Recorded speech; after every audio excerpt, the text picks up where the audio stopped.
My God, this is the craziest article that I have ever read, and it's absolutely true. You see, Tom Hanks wants to play the role of a homosexual, but he is afraid that in 2022, progressive Hollywood wouldn't allow him to do so. And he has a point.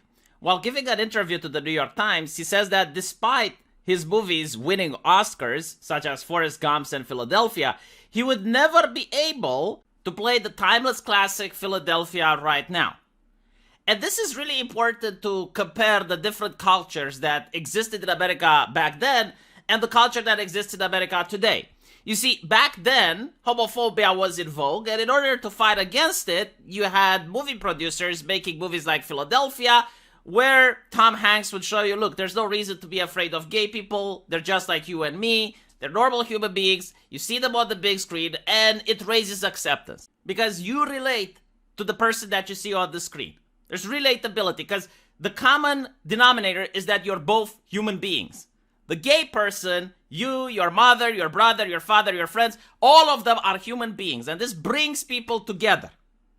But that was the culture of America in the past. Now the culture is of authenticity.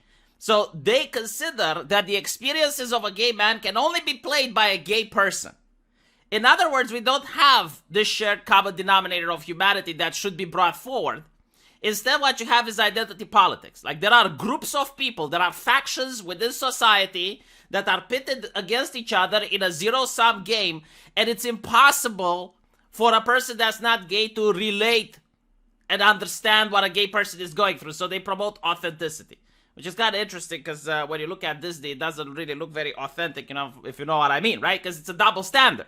It's a double standard regarding, it's a lot more complicated. But to quote a Black history studies professor, you should not say happens to be black, and instead you need to say black. Happens to be black puts humanity in front of identity, while saying black puts identity first and foremost the way it should be, right? So you got like this new way of thought that is being driven by university professors, by the academia, that people should be segregated and each person should be on their own lane. Now, what's interesting is that people on Twitter denied what Tom Hanks is saying here, and they're like, no, of course he could play a gay man today. However, I vehemently disagree, and I can point to the fact that a couple of years ago, there was a movie that was supposed to show the plight that transgender people go through society every day. So it was the story of a trans person, and the audience was supposed to relate to what they see on the screen. Now, because of the fact that it's a new IP, and because of the fact that it was a story that may not necessarily appeal to the general population, they decided to star Scarlett Johansson as the main role in order to put butts in seats. Because maybe there are people who don't care about LGBT issues, but they'll be like, well, Scarlett Johansson is playing, so at least I want to go see that movie. What ended up happening is that activists on Twitter freaked out. They started foaming at the mouth, and they started hurling abuse and death threats and all the nasty stuff towards Scarlett Johansson, who didn't want any of this nonsense to hover above her. So she ended up stepping down, saying that she doesn't want to offend anyone. It was not her place. Like, she wanted to help the LGBT community rather than have all of this nonsense on Twitter. And because Scarlett Johansson decided to step down, then the movie didn't happen. Because it wasn't profitable. The investors pulled out. They went, well, if we don't get Scarlett Johansson, it's not going to go through. So, in other words, a movie which may have been good, no one knows, didn't happen because of identity politics. This wouldn't have been an issue when Tom Hanks was playing Forrest Gump or when he was playing Philadelphia in 1993. So, I do believe what Tom Hanks is saying better than the people that are on the Twitter. Because Tom Hanks is within the industry, okay? Like, I know that Twitter likes to gaslight people, and they're like, no, like, Tom Hanks is crazy, blah, blah. No, I don't believe you. I would rather believe the experts, in this case, the actors who act, they're expert at acting and probably know how casting is done in modern times.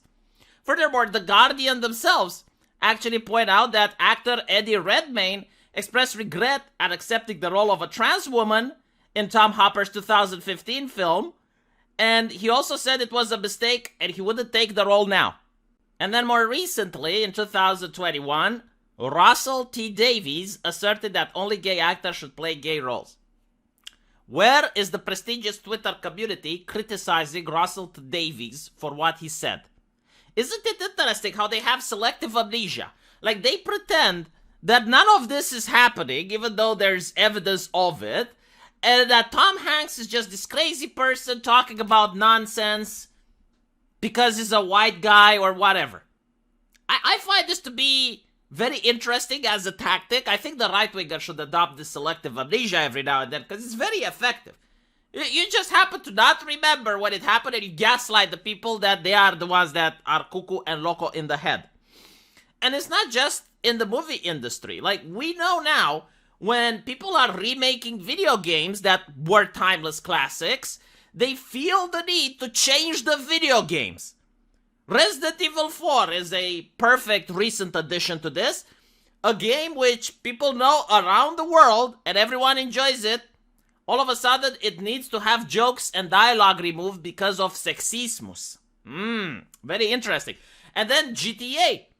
They want to remake GTA 5 and they're going to remove all the jokes about transgender women. So in other words, like, they are saying that a couple of years ago when these games were made, because like it's not like it's a 100-year-old game.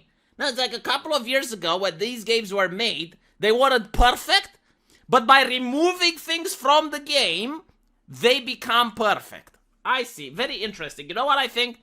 I think that this is why entertainment is shit nowadays, is because it doesn't have creative freedom. They don't care about the story. What they care is about the marketing. All of the focus is on how do we market this. And then the story can be utter shit. In fact, this is what Hollywood is. It's feces that is put in a box, and then the marketing team has to figure out a way to sell it. They put a nice golden ribbon on it. They put some extra bling. They make it really nice. But at the end of the day, it's still shit. So it is very disappointing to hear that movies like Forrest Gump or Philadelphia wouldn't be able to be made today. Not because, the Christians are in charge and they're extremely censorious. Oh no, the Nazis have taken over and they disagree with the messaging. No, it's a different type of racism nowadays. I guess it's the racism of pity. This is what woke ideology is. It's not a racism of hate, it's a racism of pity. And people are very, very racist when it comes to these things. And it's not just about race, but it's about sexuality and gender as well. It's like everyone has their own lane, and they put you in a box. It's almost like they studied the human existence to perfection, and they know at birth, like astrology, it's like, oh, this person is a cancerous, therefore. They're like, oh, this person is a cisgender straight white man, therefore. This person is black, therefore. This is why they freak out when someone like Kanye West turns out to be a right-winger. They're like, oh my God, what is happening? This is not possible. We studied the human conditioning. Why is he doing something he's not supposed to? He's a black person. He should support the Democrats. He should like rap music. And most importantly, he should have nothing to do with right-wingers. Right? So this is why they freak out when this is happening. This is why entertainment is shit, because there's no creativity left. And it's a very interesting article. I enjoyed reading it. Let me know what you guys think, though. And I'll see you in the comment section. Take care.